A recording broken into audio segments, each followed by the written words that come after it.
سورہ آل عمران آیت نمبر 102 سے لے کر آیت نمبر 109 تک انشاءاللہ تعالی.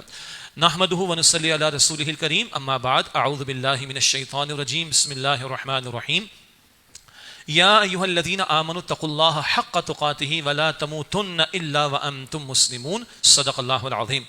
رب یسر ولا تعسر وتمم بالخیر. سورہ آل عمران کا یہ جو مقام ہے، اس سے بھی نبی اکرم علیہ السلام کی امت سے مخاطبت شروع ہوتی. ارشاد ہوا یا ایھا الذین آمنوا، اے ایمان والو. پھر وہی بات آ گئی. کتنی مرتبہ اے ایمان والو کا انداز ہے قرآن حکیم میں؟ 89 ٹائمز. ٹھیک ہو گیا. دوسری بات یہ کہ جب جب یہ خطاب ہے تو ہمیں اپنی خوش نصیبی کا ادراک ہو کہ اللہ نے ایمان کی دولت دے رکھی. اللہ ہمیں سچا ایمان عطا فرمائے اور اس کے تقاضوں پر عمل کی بھی توفیق عطا فرمائے. کیا تقاضا؟ اتقوا اللہ، اللہ کا تقوی اختیار کرو. عام جگہ آتا ہے، دیگر مقامات پر تقوی اختیار کرو. یہاں اضافی بات ہے، حق تقاتہ، جیسا کہ اللہ کا تقوی اختیار کرنے کا حق ہے. اللہ اکبر، بڑی بھاری بات. ہم کیا صحابہ کرام لرز گئے اس کے اوپر؟ اے اللہ کے پیغمبر، کس کے بس میں کہ اللہ کے تقوی کا حق ادا کر سکے. تقوی کا ایک ترجمہ اللہ سے ڈرو، تقوی کا ایک ترجمہ گناہوں سے بچو. کیا مطلب؟ اللہ کا ڈر ہے اس کی ناراضگی کا ڈر، اس کے عذاب کا ڈر. اور اللہ ناراض کس سے ہوتا ہے اور اللہ کا عذاب کس کے لیے ہے؟ جو اللہ کی نافرمانی کرتا. حرام سے بچنا، گناہ سے بچنا، نافرمانی سے بچنا، یہ تقوی ہے. مگر یہاں کا اتنا جتنا کہ حق ہے. اور اس کی ایک اور وضاحت آگے آ رہی ہے، وَلَا تَمُوتُنَّ إِلَّا وَأَنْتُمْ مُسْلِمُونَ. اور تم مرنا تو اسلام کی حالت پر مرنا، مرتے دم تک کیا رہو؟ مسلم. تو مرتے دم تک فرمانبرداری کی کوشش، مرتے دم تک گناہوں سے بچنے کی کوشش، یہ پوری زندگی کا روزہ ہے. ایک روزہ رمضان کا 14 گھنٹے کا، صبح صادق سے لے کے غروب آفتاب. افطار ہو گئی، کھا لو پی لو کو مسئلہ نہیں. اور جب مہینہ ختم ہوگا تو عید الفطر کو عید الفطر کس لیے کہتے ہیں؟ اب پورے سال کا افطار ہے، 11 مہینے کا افطار. بات سمجھ آ رہی؟ تو اب پورے زندگی کا روزہ کیا ہے؟ وہ تقوی ہے. رمضان کے روزوں میں حلال چھوڑا یا ویسے نفل روزہ رکھو حلال چھوڑتے ہو، پوری زندگی حرام سے بچنا ہے، پوری زندگی نافرمانی سے بچنا ہے، پوری زندگی گناہوں سے بچنا ہے.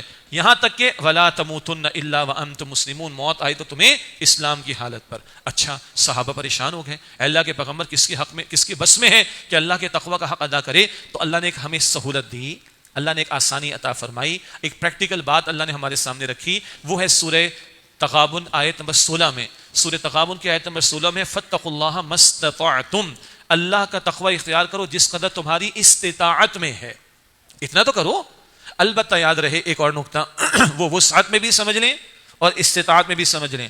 ہماری استطاعت کتنی ہے کچھ مرتبہ ہمیں بھی نہیں پتا ہوتا. گریڈ 5 میں جو بچہ ابھی ہے، اس کو نہیں پتا کل میٹرک بھی کر لے گا، کل ماسٹرز بھی کر لے گا، کل پی ایچ ڈی بھی کر لے گا. وہ لگا رہتا ہے، پی ایچ ڈی بھی کرتا ہے. کیا خیال ہے؟ کل تک 20 سال پہلے 10,000 کمانے والے آج لاکھ کما رہے ہوں گے، تو کیا وہ 10,000 پر رکے رہے؟ نہیں، محنت کی، اسٹرگل کی، آگے بڑھتے چلے گئے. اسی طرح تقوی میں محنت کریں گے، نیکی میں محنت کریں گے، اللہ آگے بڑھائے گا انشاءاللہ تعالی. قرآن پاک بتاتا ہے سورہ عنکبوت کی آخری آیت میں 69، وَالَّذِينَ جَاهَدُوا فِينَا لَنَهْدِيَنَّهُمْ سُبُلَنَا، جو ہماری راہ میں جہاد کرتے، محنت کرتے، ہم اپنے راستوں کی ہدایت ان کو عطا کر دیتے ہیں. اللہ کی طرف جانے والا راستہ ایک ہے، کون سا؟ صراط مستقیم. مگر اللہ کہاں کہاں سے مدد عطا فرمائے، وہ راستے بے شمار ہوں گے. اسٹرگل کرو گے، اللہ آگے بڑھا دے گا. حدیث ہے بخاری شریف کی، بڑی پیاری مشہور حدیث ہے، حدیث قدسی. اللہ فرما دے تم مجھے دل میں یاد کرو، میں بھی دل میں یاد کروں گا. تم مجھے کسی محفل میں یاد کرو، میں اس سے بہتر محفل فرشتوں میں یاد کروں گا. تم ایک بالش سے میری طرف آؤ، میں ایک ہاتھ بھر تمہاری طرف آؤں گا. تم ایک ہاتھ بھر میری طرف آؤ، میں 2 ہاتھ بھر تمہاری طرف آؤں گا. تم چل کر میری طرف آؤ، میں دوڑ کر آؤں گا. اللہ کی عطا میں کمی نہیں. بندہ کوشش کرے گا تو استطاعت بڑھے گی. ارے دنیا کے کاموں میں بڑھتی ہے. معاف کیجئے گا، قتل و غارت گری کرنے والے جب پہلا قتل کیا ہوگا تو خوف آیا ہوگا، دوسرے تیسرے کے بعد خوف ختم ہو گیا ہوگا، اس کے بعد تو 150 مار ڈالے لوگوں نے. ہاں یا نا؟ سب نکل جائے. تو جو گندے برے کاموں میں محنت کر رہے پتہ نہیں کتنا آگے بڑھ جاتے ہیں برے کاموں کے اندر. تو خیر میں محنت کریں گے تو آگے اللہ نہیں بڑھائے گا؟ بڑھائے گا. کبھی استطاعت کا بہانہ نہیں بنانا ہم نے، کبھی استطاعت کا بہانہ نہیں بنانا. ہم سب آگے بڑھے ہوئے ہیں الحمدللہ رب العالمین، بہت سے معاملات میں، تو دین میں بھی آگے بڑھیں گے انشاءاللہ تعالی. دوبارہ آیت، یا ایھا الذین آمنوا اتقوا اللہ، اے ایمان والو اللہ کا تقوی اختیار کرو، حق تقاتہ، جیسے کہ اللہ کا تقوی اختیار کرنے کا حق ہے. ولا تموتن الا وانتم مسلمون، اور تمہیں موت آئے تو اسلام کی حالت پر آئے. ہر بندے مومن سے پوری زندگی بھر کا مطالبہ ہے. یہی آیت نبی اکرم صلی اللہ علیہ وسلم نکاح کے موقع پر بھی تلاوت کرتے اور خطبات میں بھی. نکاح کے موقع پر یہ آیت بھی ہوتی، سورہ نساء کی پہلی آیت بھی ہوتی، اور سورہ احزاب کی آیت 70-71 بھی ہوتی تو یہ آیت بھی نکاح کے موقع پر اور دیگر خطبات کے موقع پر اللہ کے پیغمبر علیہ السلام تلاوت فرمایا کرتے تھے. ہر بندہ مومن اپنی جگہ متقی بنے, پرہیزگار بنے, اطاعت گزار بنے, واقعتا مسلم بنے, گناہوں سے بچنے والا بنے. ہر بندہ مومن اس کی کوشش کرے. یہ امتیوں میں سے ہر امتی کے کرنے کا کام. نمبر 2 آگے فرمایا وَاعْتَصِمُوا بِحَبْلِ اللَّهِ جَمِيعًا, اور تم سب مل کر اللہ تعالیٰ کی رسی کو مضبوطی سے تھام لو. اعتصام کا مطلب ہوتا ہے چمٹ جانا, مضبوطی سے تھام لینا. اعتصام وَاعْتَصِمُوا بِاللَّهِ وَاعْتَصِمُوا بِحَبْلِ اللَّهِ, اللہ کی رسی کو مضبوطی سے تھامو. اللہ کی رسی کیا ہے؟ جامع ترمذی کی حدیث میں رسول اللہ علیہ السلام نے یہ بھی فرمایا وَحَبْلُ اللَّهِ الْمَتِينُ, قرآن کریم اللہ کی مضبوط رسی ہے. اور مسلم شریف کی روایت ہے یہ اللہ کی مضبوط رسی ہے, آسمان سے زمین تک تنی ہوئی ہے. سبحان اللہ. ایک سر اللہ کے پاس, ایک تمہارے پاس ہے. تھامے رہو گے نہ کبھی ہلاک ہوگے نہ کبھی گمراہ ہوگے. اللہ ہمیں توفیق عطا فرمائے. اب قرآن کریم کو تھامنے سے کیا مراد ہے؟ اس کے حقوق کو ادا کرنا, اس کے حقوق کو ادا کرنا. استاد محترم ڈاکٹر اسرار صاحب رحمۃ اللہ علیہ کا بڑا پیارا کتابچہ ہے 1967 کا 1967, اور مسجد نبوی میں انہوں نے مکمل کیا تھا. اور مولانا یوسف بنوری رحمۃ اللہ علیہ نے بھی اس کی تحسین فرمائی تھی اس کتابچے کی. اس کتابچے کا عنوان ہے مسلمانوں پر قرآن مجید کے حقوق. 50-55 صفحات کا چھوٹے سائز کا کتابچہ ہے. ضرور ہمیں اس کا مطالعہ کرنا چاہیے. 5 حقوق ہیں ہر مسلمان پر اس کی وسعت کے مطابق. نمبر 1 قرآن پر ایمان, دل سے بھی اور زبان دونوں سے. زبان تو ہے, دل میں بھی ہونا چاہیے.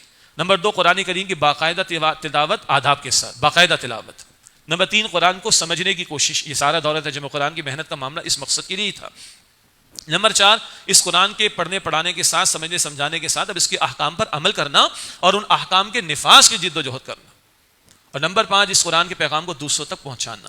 ہر مسلمان پر, مرد ہو عورت ہو جوان ہو بوڑھا, اپنی کیپیسٹی کے مطابق. ہاں سب کی صلاحیت برابر نہیں, مگر جس کا جو دائرہ کار, جس کی جتنی کیپیسٹی, جس کا علم, جس کی قدرت, وہ اس سب کے مطابق. نمبر 1 ایمان, نمبر 2 تلاوت, نمبر 3 سمجھنا, نمبر 4 عمل کرنا, اور نمبر 5 اس کے پیغام کو دوسروں تک پہنچانا. یہ ادا کریں گے حقوق تو قرآن کو تھامیں گے. لیکن آج عظیم اکثریت ہماری ایسی ہے کہ قرآن کا ترجمہ زندگی میں ایک مرتبہ بھی نہیں پڑھا, سمجھنا تو دور کی بات, اور سال گزر جاتا ہے ایک مرتبہ تلاوت بھی مکمل نہیں ہوتی. تو جب امت تھامے گی نہیں قرآن کو تو ذلیل ہی ہوگی نا. ان اللہ یرفع بہذا الکتاب اقواما ویضع به آخرین, بے شک اللہ تعالیٰ اس قرآن کی بدولت قوموں کو عروج دے گا اور اس کو ترک کر دینے کی وجہ سے قوموں کو ذلیل اور رسوا کر دے گا. اقبال نے کہا تھا نا, وہ زمانے میں معزز سے مسلمان ہو کر اور تم خار ہوئے تاریک قرآن ہو کر. آج امت ذلیل کیوں ہے, دنیا میں رسوا کیوں ہے؟ قرآن کو چھوڑ دینے کی وجہ سے. امت کا درد رکھنے والے تمام بزرگوں اور اسلاف نے یہی نسخہ بتایا ہے, رجوع الی القرآن, رجوع الی القرآن, رجوع الی القرآن. امت کو جوڑنے والی شے قرآن ہے. اللہ تعالیٰ نے کیا نظام رکھا؟ فجر میں قرآن, ظہر میں قرآن, عصر میں قرآن, مغرب میں قرآن, عشاء میں قرآن. 100 برس کا بوڑھا, 6 برس کا جوان بچہ کھڑا ہوگا, معاف کیجیے, قرآن. شیخ القرآن کھڑا ہو, شیخ الحدیث کھڑا ہو, شیخ التفسیر کھڑا ہو, قرآن. امریکن ہو, آسٹریلین ہو, افریقن ہو, UK کا ہو, پاکستان کا ہو, انڈیا کا ہو, بنگلہ دیش کا ہو, افغانستان کا ہو, قرآن. 14 صدیوں پہلے کے صحابہ کی جماعت ہو یا قیامت تک آنے والا آخری انسان ہو, مسلمان, قرآن. اللہ اتنا قرآن قرآن قرآن قرآن قرآن قرآن کی ہیمرنگ کروانا چاہتا ہے, نہیں ہے الا ماشاء اللہ. اللہ ہماری کوتاہیوں کو معاف فرمایا. واعتصموا بحبل اللہ جميعا, اور تم سب اللہ کی رسی کو مضبوطی سے تھامو. ولا تفرقوا, اور تفرقے میں مبتلا نہ ہو جاؤ. ایک حاصل یہ ہے, اگر قرآن کریم کو واقعتاً تھامیں گے تو تفرقہ ختم ہوگا. اختلاف ہونا ایشو نہیں ہے, تفرقہ غلط ہے, امت کو توڑنا غلط ہے, امت کو پھاڑنا غلط ہے, مساجد پر ٹیکس لگا کر ڈیوائڈ کرنا غلط ہے. اختلاف ہونا کوئی ایشو نہیں ہے. وہ تو دور نبوی میں صحابہ کی آرا میں بھی اختلاف رہا, کوئی مسئلہ نہیں. صحابہ کے درمیان کوئی ایشو, علمی اختلاف الگ ہے. تفرقہ امت کو توڑنا, امت کو پھاڑنا, امت کو جدا کرنا, امت کو ڈیوائڈ کرنا, استغفر اللہ. تو قرآن کو اگر واقعتاً تھاما جائے تو امت جڑے گی تفرقے سے. قرآن بڑی اونچی سوچ دیتا ہے. ہم تو ضمنی ہاتھ اوپر باندھ لو, نیچے باندھ لو, چھوڑ لو, اسی پہ ٹینشن میں مر جاتے ہیں. 8 رکعت 20 رکعت اسی میں ختم ہو جاتے ہیں. آمین آہستہ زور سے اسی میں ختم ہو جاتے ہیں. نہ بھائی, یہ ضمنی ایشوز ہیں, یہ فروعی معاملات ہیں, یہ سیکنڈری معاملات ہیں. قرآن اتنی بلند سوچ دیتا ہے, بلند سوچ دیتا ہے. وہ تو پوری دنیا کا, کائنات کا ویژن دیتا ہے. جب بڑا ویژن سامنے تو چھوٹی چھوٹی چیزیں گوارا ہو جاتی ہیں, اور جب بڑا ویژن سامنے نہ تو بال کی کھال نکلتی ہے. پھر امت کو توڑنے کے لیے 700 پیج کی کتاب آمین کے مسئلے پر, 800 پیج کی کتاب سورہ فاتحہ امام کے پیچھے پڑھنی نہیں پڑھنی اس مسئلے پر, 750 پیج کی کتاب ہاتھ اوپر باندھنے کے نیچے باندھنا ہے. چلے گا, یہی چلے گا. اسی میں دوڑتے رہیں گے، اسی میں، اور امت کا ستیہ ناس، امت کا بیڑا غرق، امت کی ذلت اور رسوائی، اس کی فکر ہی نہیں ہوگی۔ باطل کے اقتدار میں تقویٰ کی آرزو، کتنا ہنسی فریب ہے جو کھا رہے ہیں ہم، نان ایشوز پر ساری محنتیں لگ رہی اور اوپر نظام باطل کا چل رہا ہے، شیطان ننگا ناچ رہا ہے معاشرے کے اندر، کوئی فکر ہی نہیں، کیونکہ سوچ بلند نہیں ہے نا۔ تو قرآن انسان ہے، انسان روبوٹ تھوڑی ہے، مشینیں تھوڑی ہیں، انسان سوچتا ہے، پری پروگرام تھوڑی ہے، اس کو اختیار دیا اللہ تعالیٰ نے۔ تو سوچ کی یکسوئی ہوگی تو امت جڑے گی، اور سوچ کو یکسوئی دینے والا کلام قرآن حکیم ہے، جس کو اللہ نے ہر نماز کی حرکت میں اپنے پیغمبر کے ذریعے لازم کر دیا ہے صلی اللہ علیہ وسلم، اس قرآن سے جڑنا۔ اچھا، جب صحابہ کے درمیان قرآن آیا، کیا لوگ تھے پہلے؟ وہ کہیں گھوڑا آگے بڑھانے پہ جھگڑا، کہیں پانی پہلے پلا دینے پہ جھگڑا، کبھی 100 برس کی جنگوں کے معاملات، اور کبھی فخر جتانے پر قبریں شمار کرتے تھے، ہمارے اتنے مرے تھے، وہ کہتے ہمارے اتنے مرے تھے، اس پہ فخر کرتے تھے۔ الہاکم التکاثر حتی زرتم المقابر، ایک شاذ تفسیر یہ بھی ہے، قبریں گننے شمار، ہمارے اتنے مرے تھے، ہم زیادہ بہادر قبیلے کے لوگ، ہمارے اتنے مرے تھے، وہ کہتے ہیں ہمارے اتنے مرے تھے۔ یہ نقشہ تھا اس ماحول کا، اس ماحول میں محمد مصطفیٰ صلی اللہ علیہ وسلم، اس ماحول میں قرآن آیا محمد مصطفیٰ علیہ السلام کے ذریعے، اس ماحول میں یتلو علیہم آیاتہ ویزکیہم ویعلمہم الکتاب والحکمہ، قرآن کی آیات کی تلاوت، قرآن کے ذریعے تزکیہ، قرآن حکیم کے احکام کی تعلیم، اسی طرح قرآن حکیم کی حکمت کی باتیں، اس قرآن کا جہاد، مکی دور کا جہاد قرآن سے، اس قرآن سے ایمان کی محنت، اس قرآن سے اللہ والے پروڈیوس کرنا، تو وہ شان بھی نظر آتی ہے۔ وَيُؤْثِرُونَ عَلَىٰ أَنفُسِهِمْ وَلَوْ كَانَ بِهِمْ خَصَاصَةٌ، اپنے اوپر دوسروں کو ترجیح دیتے ہیں، خواہ خود کتنے ضرورت مند کیوں نہ ہو۔ ایک گھر سے سالن چلتا یاد آیا، کھانا چلتا یاد آیا، ایک روایت 7، ایک روایت 12 گھروں سے واپس اسی گھر میں آ جاتا ہے جہاں سے وہ چلا تھا، نہیں یہ میرا برابر والا بھائی زیادہ حقدار ہے۔ العطش العطش العطش، میدان قتال سجا، کچھ حضرات زخمی ہیں، شہادت کا وقت قریب آتا ہے، پانی پلانے والا پہنچا، ایک کو پانی دیتا ہے، دوسرا پکارتا ہے، کہتا ہے میرے بھائی کو دے دو، وہ دوسرے کے پاس جاتا ہے، کہتے ہیں میرے بھائی کو دے دو، تیسرے کے پاس آتا ہے شہید، دوسرے کے پاس آتا ہے شہید، پہلے کے پاس آتا ہے شہید، پانی ادھر رہ گیا، یہ اللہ کے مقبول ہو گئے۔ یہ قرآنک سوسائٹی تھی۔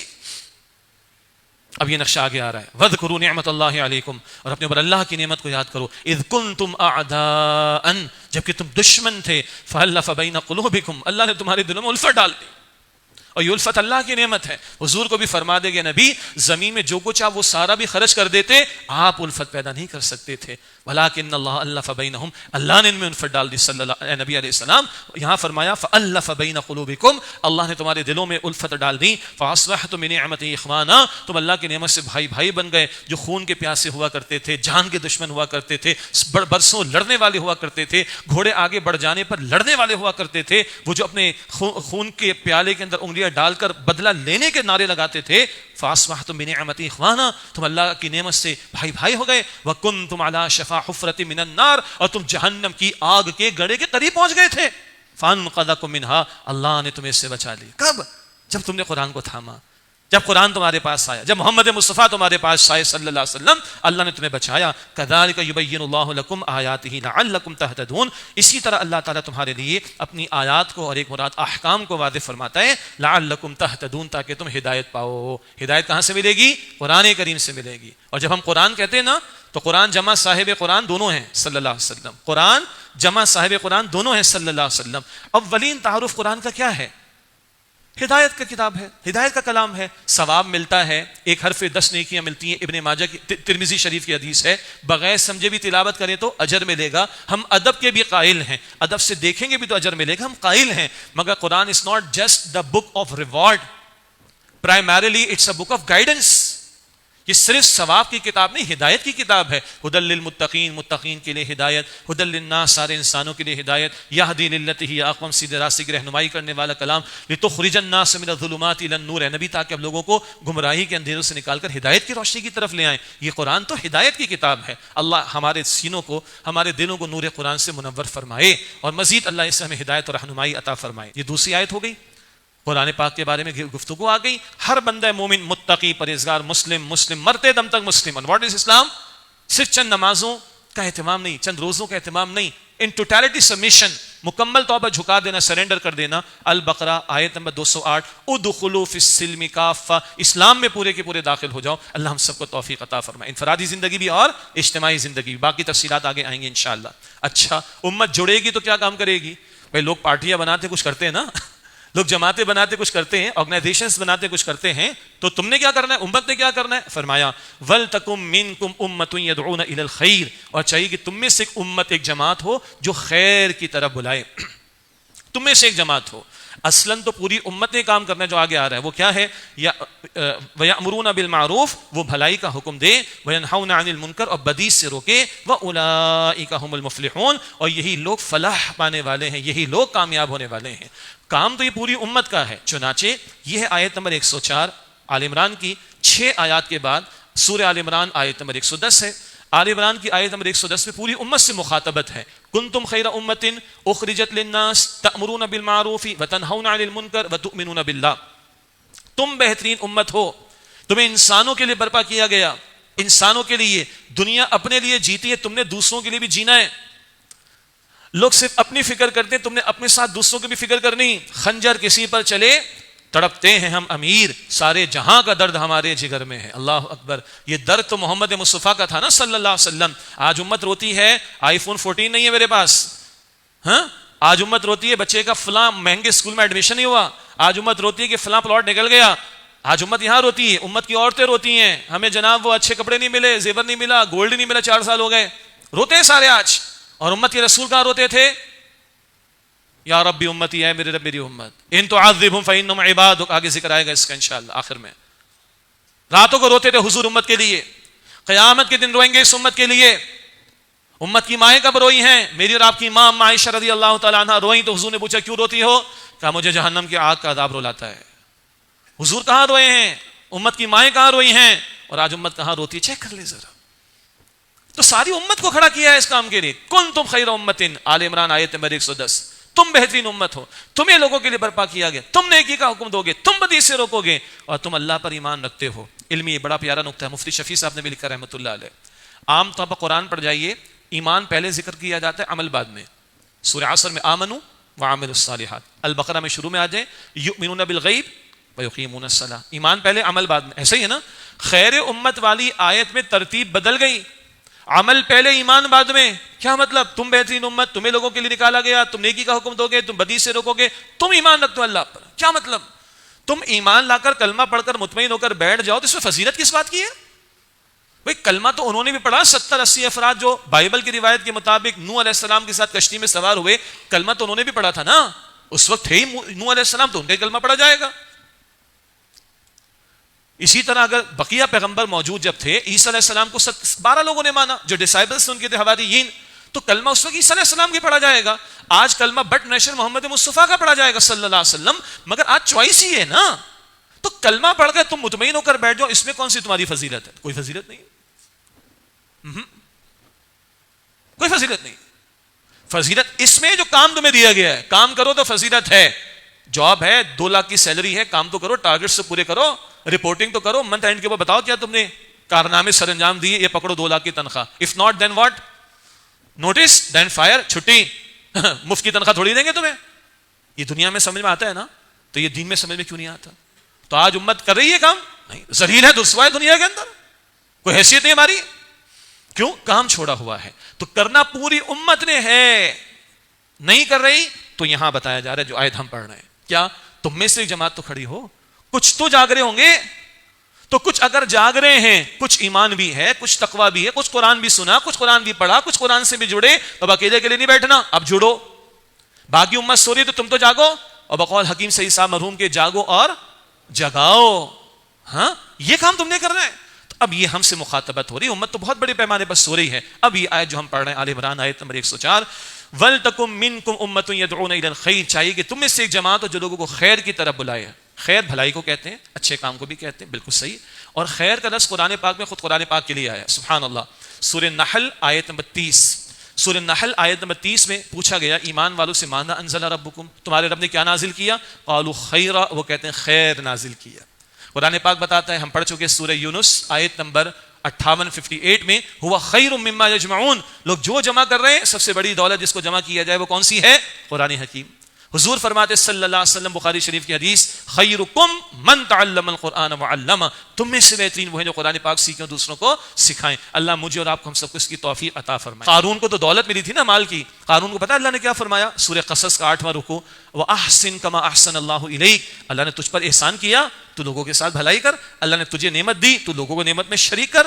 کیا خیال ہے؟ تو مجھے اور آپ کو قرآن نے جوڑا، اب ہم دوسروں کو جوڑیں، اور یہ صدقہ جاریہ بڑھتا جائے گا، بڑھتا جائے گا، بڑھتا جائے گا، بڑھتا جائے گا انشاءاللہ۔ اللہ اس قرآن کے نور کو عام کرنے کی مجھے اور آپ کو ہم سب کو توفیق عطا فرمائے۔ تو امت نے کیا کرنا ہے؟ جڑ کر قرآن کی طرف، خیر کی طرف، قرآن کی طرف، خیر کی طرف لوگوں کو بلانا ہے۔ وَيَأْمُرُونَ بِالْمَعْرُوفِ، اور وہ معروف کا حکم دیں، وَيَنْهَوْنَ عَنِ الْمُنْكَرِ، اور بدی سے روکیں۔ معروف کا حکم دینا اور بدی سے روکنا، یہ بات ایک اور بیان میں بھی آ جائے گی انشاءاللہ، ایک دو باتیں ادھر ایک دو باتیں ادھر کر لیں گے۔ معروف خیر، اچھی بات، بھلائی، نیکی کے کام اور فرائض و واجبات کو بھی کہا جائے گا۔ منکر جس کو شریعت نے منع فرمایا، گناہ کے کام، نافرمانی کے کام عموم کے اعتبار سے۔ لیکن حکم کہاں دے سکتے ہیں؟ جہاں اختیار ہوتا ہے۔ میں اپنے بچے کو شاید کوئی حکم دے سکتا ہوں لیکن محلے والوں کو تو نہیں دے سکتا نا، تو حکم کے ساتھ اتھارٹی کا ہونا ضروری ہے۔ اس اعتبار سے جہاں اختیار نہیں ہے وہاں دعوت ہے، تبلیغ ہے، سمجھانا ہے، بتانا ہے، بلانا ہے، پہنچانا ہے۔ لیکن جہاں اختیار ہوگا تو پھر اختیار استعمال ہوگا۔ جیسے حدیث شریف میں آیا، مسلم شریف کی روایت، جو تم میں سے بدی کو دے کے اپنے ہاتھ سے بدل دے، ہاتھ کی استطاعت نہیں، زبان سے بدلے، زبان کی استطاعت نہیں، دل سے برا جانے بدلنے کا ارادہ رکھے، لیکن یہ ایمان کا کمزور ترین درجہ ہے، تو ہاتھ سے بدلنے کا اختیار جہاں جہاں جس کے پاس سے وہ اختیار استعمال کرے۔ اور ٹاپ پر کس کے پاس ہے؟ حکمرانوں کے پاس۔ پوچھے گا، بڑا شوق ہے نا ابھی جو ہے ان کو بھی، اور جو باہر ہے ان کو بھی بڑا شوق ہے، how dare they want to be in the government, how dare they. اللہ پتہ ہے کیا کہہ رہا ہے؟ الذین مکناہم فی الارض اقاموا الصلاۃ وآتوا الزکاۃ وامروا بالمعروف ونہوا عن المنکر وللہ عاقبۃ الامور، جن کو زمین میں اختیار دیں گے، نماز کا نظام قائم کریں گے، زکوٰۃ کا نظام قائم کریں گے، نیکی کا حکم دیں گے، بدی سے روکیں گے، یہ حکمرانوں کے پاس قوت نافذہ فقہا اس کو کہتے ہیں۔ اور یہ سورہ حج آیت 41 ہے۔ وَلِلَّهِ عَاقِبَةُ الْأُمُورِ، اور سارے معاملات لوٹیں گے اللہ کی طرف، اللہ کے سب نے پیش ہونا، اللہ تعالیٰ پوچھے گا۔ تو عام طور پر دعوت ہے، سمجھانا ہے، بتانا ہے، بھائی نماز پڑھ لو، بھائی سود کو چھوڑ دو، بھائی شراب کو چھوڑ دو، ہاں یہ دعوت ہے، تبلیغ ہے۔ لیکن اختیار ہوگا تو پھر قوت نافذہ استعمال ہوگی، اس تک جانے کی امت کوشش کرے تاکہ نظام کی سطح پر یہ کام ہو اور بدی کی بیخکنی ہو اور فرائض و واجبات پر عمل درآمد کرایا جا سکے۔ یہ جو کریں گے، فرمایا وَأُولَئِكَ هُمُ الْمُفْلِحُونَ، یہ حصر کا اسلوب عربی اسلوب میں، یہی لوگ کامیاب ہونے والے ہیں، یہی کامیاب ہونے والے ہیں، جو یہ کام کریں گے وہی کامیاب ہوں گے۔ بعض ہمارے ساتھیوں کا خیال، لوگ کہتے ہیں اللہ کہہ رہے کچھ لوگ یہ کام کر لیں، وَلْتَكُن مِّنكُمْ، تم میں سے کچھ لوگ کام کر لیں، ٹھیک ہے، بڑا ہلکی سی بات ہے۔ تو ہم جواب میں عرض کرتے ہیں کہ ٹھیک ہے، بس کچھ لوگ ہی کامیاب ہوں، بس پھر آپ کو کامیاب نہیں ہونا تو نہ کریں کام، نہیں کامیاب تو ہونا ہے تو بھی کام کرنا پڑے گا بھائی۔ You hear the point? یہ فرض ہے ہمارے ذمے، اپنی استطاعت کے مطابق، یہ کلیئرٹی رہے، مگر فرض ہے ہمارا یہ کام، ہم امتی اسی بنیاد پر بنائے گئے ہیں کہ ہم نے یہ کام کرنا ہے۔ یہ امت کو اجتماعی سطح پر کام کرنا ہے، قرآن سے جوڑنا ہے، قرآن کی طرف بلانا، خیر کی طرف بلانا، نیکی کی دعوت دینا، بدی سے روکنا۔ اور یاد رکھیے گا، نیکی کا حکم اور بدی سے روکنا، یہ بات دو نہیں 10 مرتبہ ایک ساتھ قرآن میں آئی ہے، 10 مرتبہ، یعنی بات دونوں برابر ملا کر بیان کی گئی۔ اور بعد میں ہم پڑھیں گے سورہ توبہ کی آیت نمبر 112، اس میں بھی ذکر آئے گا انشاءاللہ تعالی۔ بعض لوگ یہ بیان فرماتے ہیں کہ بس اچھی باتیں کرو، میٹھی باتیں کرو، پیاری باتیں کرو، نرمی والی باتیں کرو، نیکی کی دعوت دو، سب لوگ اچھے ہو جائیں گے۔ اچھی بات ہے یہ، کیا یہ بات اللہ کو نہیں پتا؟ 10 مرتبہ اللہ تعالیٰ نیکی کے حکم کے ساتھ بدی سے روکنے کی بات کر رہا ہے، 10 مرتبہ۔ اور سنیں اللہ کے رسول کا خطبہ، یہ صدیق اکبر نے بھی کوٹ کیا رضی اللہ عنہ، اور یہ سیدنا حسین نے بھی واقعہ کربلا سے قبل کوٹ کیا ہے۔ لازماً تم نیکی کا حکم دو گے، حضور نے فرمایا، ترمذی کی روایت، لازماً تم نیکی کا حکم دو گے، لازماً تم بدی سے روکو گے، اگر تم نے فریضہ انجام نہ دیا، اندیشہ ہے کہ تم پر اللہ کا عذاب آئے گا، پھر تم دعائیں کرو گے اور تمہاری دعائیں قبول نہیں ہوں گی۔ اللہ اکبر، اللہ ہمیں اس فریضے کو انجام دینے کی توفیق عطا فرمائے۔ یہ 3 آیتیں ہو گئیں، آل عمران 102، 103 اور 104۔ اور اس پر جیسے کہ میں نے عرض کیا کہ استاد محترم ڈاکٹر اسرار صاحب رحمۃ اللہ علیہ کا خطاب بھی ہے، کتابچہ بھی ہے، اردو میں بھی ہے، انگلش میں بھی، امت مسلمہ کے لیے صحیح نکات لا عمل، یہ انگلش میں 3 point action agenda for the Muslim امہ، اس کا مطالعہ مفید رہے گا۔ اگلی آیات کا مختصر بیان ہے، یہ کل کے نتائج کا ذکر آ رہا ہے آگے۔ فرمایا وَلَا تَكُونُوا كَالَّذِينَ تَفَرَّقُوا وَاخْتَلَفُوا مِن بَعْدِ مَا جَاءَهُمُ الْبَيِّنَاتُ، اور ان لوگوں کی طرح مت ہو جانا جو متفرق ہو گئے اور باہم اختلاف کرنے لگے اس کے بعد کہ ان کے سامنے واضح احکامات آ گئے یا واضح نشانیاں آ گئیں. یہ بیان اہل کتاب کا بالخصوص یہود کا, اور مدنی صورتوں میں البقرہ آل عمران میں ہم پڑھ کر آئے بغیم بینہم, آپس کی ضد کی وجہ سے حسد میں مبتلا ہوئے یہود کے علماء کہ یہ بنی اسرائیل سے نبوت لے کر بنی اسماعیل میں کیوں دے دی گئی, ہم نہیں مانتے. حالانکہ جانتے تھے نبی علیہ السلام کو قرآن فرماتا ہے یعرفونہ کما یعرفون ابناءہم, ایسے اپنے نبی علیہ السلام کو ایسے پہچانتے جیسے اپنے بیٹوں کو, مگر حسد اور ضد کی وجہ سے وہ قبول انہوں نے نہیں کیا حضور کی دعوت کو. اس کا ذکر آ رہا ہے ولا تکونوا کالذین تفرقوا واختلفوا من بعد ما جاءهم البینات, اور ان لوگوں کی طرح نہ ہو جانا جو متفرق ہو گئے اور باہم اختلاف کرنے لگے اس کے بعد کہ ان کے پاس واضح نشانیاں ان کے پاس آ گئیں. واولئک لهم عذاب عظیم, اور یہ وہ لوگ ہیں جن کے لیے بہت بڑا عذاب ہے. اللہم اجرنا من النار, اے اللہ ہم سب کو جہنم کی آگ سے محفوظ فرما. یوم تبیض وجوہ وتسود وجوہ, جس دن بہت بعض چہرے روشن ہوں گے اور بعض چہرے سیاہ کالے ہوں گے. فاما الذین اسودت وجوہہم, پس جن کے چہرے سیاہ ہوں گے کہا جائے گا ان سے اکفرتم بعد ایمانکم, کیا تم نے اپنے ایمان کے بعد کفر کی روش اختیار کی. فذوقوا العذاب بما کنتم تکفرون, تو عذاب چکھو کیونکہ تم کفر کیا کرتے تھے. ایک تو اہل کتاب ہیں, پچھلے پیغمبروں کو مانا لیکن محمد مصطفیٰ علیہ السلام پر ایمان نہیں لائے, یہ ایمان کے بعد کفر ہے. عموم کی بات کروں, منافقین ہیں, زبان کا دعویٰ کیا, ان کے دل ایمان نہیں لائے, لم تؤمن قلوبہم, انکار ہے عملاً. اور یہ خطرہ مسلمانوں کو ہے, زبان کا اقرار ہوتا ہے, عمل کی تکذیب ہوتی. کہتے ہیں قرآن اللہ کا کلام ہے جس میں لکھا ہے کہ سود اللہ اس کے رسول سے جنگ ہے, مگر سود کو چھوڑتے نہیں. کہتے ہیں کہ بے نمازی جہنم میں ہوگا, پڑھ لیا سورہ مدثر میں, لم نکو من المصلین, سورہ مدثر میں جہنمیوں کی جہنم میں جانے کی پہلی وجہ بے نمازی تھے. پڑھ لیا اس کو, سن بھی لیا تراویح میں, اور نمازیں ضائع کر رہے ہیں اس کے بعد. کیا یہ قولی اقرار اور عملی انکار. ڈرنا چاہیے. اکفرتم بعد ایمانکم, ایک کفر عقیدے کا ہوتا ہے وہ نہیں, ایک کفر عمل کا ہوتا ہے. من ترک الصلاۃ متعمدا فقد کفر, جس نے جان بوجھ کے نماز ترک کر دی وہ کفر کر چکا. یہ حدیث ہے ترمذی شریف کی. اللہ اکبر. ڈرنا چاہیے عملی کفر سے, اللہ میری آپ کی حفاظت فرمائے. ایمان اور عمل, ایمان اور عمل, سمعنا واطعنا پڑھ لیا ہم نے. اکفرتم بعد ایمانکم فذوقوا العذاب بما کنتم تکفرون, کہا جائے گا تم کیا اپنے ایمان کے بعد تم نے کفر کیا, اب عذاب چکھو کیونکہ تم کفر کیا کرتے تھے. اللہ تعالیٰ ان برے چہروں سے اور جہنم کے عذاب سے میری اور آپ کی ہم سب کی حفاظت فرمائے. روشن چہرے, واما الذین ابیضت وجوہہم ففی رحمت اللہ, اور جن کے چہرے روشن ہوں گے وہ اللہ کی رحمت میں ہوں گے. آج دنیا میں ایمان کا نور ہے, آج دنیا میں نیکی کا نور ہے, کل چہروں پر نمایاں ہو جائے گا انشاءاللہ. آج دنیا میں کفر ہے, فسق ہے, فجور ہے, نافرمانی ہے, نفاق ہے, معصیت ہے, گناہ ہے, کل چہروں پر نحوست آ جائے گی. اللہ محفوظ رکھے. لیکن یہ روشن چہرے, جن کے چہرے روشن ہوں گے ففی رحمت اللہ, بس وہ اللہ کے رحمت میں ہوں گے. ہم فیہا خالدون, وہ اس میں ہمیشہ رہیں گے. مراد جنت. اللہم انا نسألک جنت الفردوس, اے اللہ ہم تجھ سے جنت الفردوس کا سوال کرتے ہیں. تلک آیات اللہ نتلوہا علیک بالحق, یہ اللہ کی آیات ہیں اے نبی صلی اللہ علیہ وسلم, ہم آپ پر حق کے ساتھ مراد با مقصد طور پر تلاوت کرتے ہیں. وما اللہ یرید ظلم للعالمین, اور اللہ تو جہان والوں پر بالکل بھی ظلم فرمانا نہیں چاہتا. اللہ تو ظالم نہیں ہے, بندے ہیں جو اپنی جانوں پر خود ظلم کر بیٹھتے ہیں. وَلِلَّهِ مَا فِي السَّمَاوَاتِ وَمَا فِي الْأَرْضِ, پر اللہ ہی کے لیے جو کچھ آسمان اور زمین میں. یہ جملہ بار بار آتا ہے قرآن پاک میں, مگر یہ انقلابی جملہ ہے. سب کس کا ہے؟ تو ہم کون ہیں؟ ہم کہتے ہیں میری اونرشپ ہے. اب وہ کہیں کی اونرشپ بھائی, دنیا کے پیپرز میں چل جائے گا ایک حد تک, ٹھیک ہے, وراثت کے احکامات بھی لاگو ہو جائیں گے, مگر ہے نہیں ہمارا, ہے سارا کس کا؟ اللہ کا. آل ٹوگیدر مینٹالٹی بدل جائے گی. جب میرا ہے نہیں تو مرضی کس کی چلے گی؟ جس کا ہے اس کی نا, تو میری مرضی, اس پہ تو تیشہ پڑ گیا. میرا جسم میری مرضی, how come it's not mine, یہ تو اللہ کا ہے, تو مرضی کس کی چلے گی؟ اللہ. یہ انقلابی تصور ہے پورا. وَلِلَّهِ مَا فِي السَّمَاوَاتِ وَمَا فِي الْأَرْضِ, اور اللہ ہی کے لیے سب کچھ ہے جو آسمانوں میں اور زمین میں ہے. وَإِلَى اللَّهِ تُرْجَعُ الْأُمُورُ, اور تمام معاملات کا لوٹایا جانا اللہ کی طرف ہے. سب اللہ کے سامنے پوچھو گا بھائی, جو کرنا کر لو بھائی, سب پیش ہوگا اللہ کے سامنے. دنیا نہیں جانتی, اللہ جانتا ہے. دنیا سے بچ گئے, اللہ سے نہیں بچیں گے. دنیا سے چھپ گئے, اللہ سے نہیں چھپ سکتے. دنیا کو بیوقوف بنا لیا, اللہ کے سامنے نہیں چلے گا. اللہ مجھے اور آپ کو یقین عطا فرمائے اور کل کی تیاری کی توفیق عطا فرمائے.